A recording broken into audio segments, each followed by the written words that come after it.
Covetousness hides in plain sight. It doesn't shout, it whispers. A silent hunger for what others have.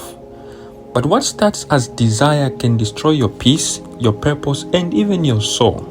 In this video, we'll explore how covetousness ruins lives, breaks our connection with God, and how to be truly free from its grip. Covetousness is more than just wanting. It's a deep, restless craving for what God has given to someone else.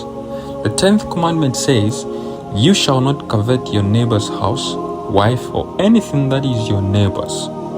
It's the only commandment that deals purely with the heart. It's sin before it becomes action. Covetousness is one of the most common and most unacknowledged sins. It's quiet, subtle, and deadly. Covetousness leads to resentment, bitterness, and spiritual blindness. Instead of thanking God, we question Him. Why not me? That silent question turns to anger. Envy poisons joy. Gratitude dies. Paul says in Colossians chapter 3 verse 5, covetousness is idolatry because it replaces God with desire. When the heart is set on gain, spiritual things are dwarfed. You cannot crave the world and still crave God. In Joshua chapter 7, Achan saw a beautiful robe and gold from Jericho.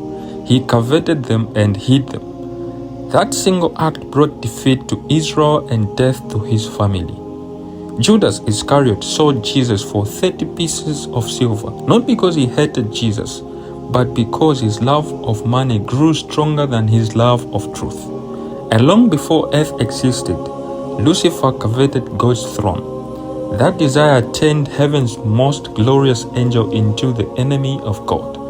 The first sin of Satan was a desire for something that did not belong to him, the place of God. Covetousness didn't begin on earth, it began in heaven. When we covet, we tell God, "What you've given me isn't enough." In Hebrews chapter 13 verse 5, we read, "Let your life be without covetousness, and be content. For He has said, I will never leave you nor forsake you." The danger of covetousness is that it pulls us into competition, comparison, and complaints. God cannot bless the one whose heart is set on what He has forbidden. Covetousness is not just a heart issue, it's a faith issue. It tells God He's not enough. The cure for covetousness is contentment, gratitude, and a renewed trust in God's provision.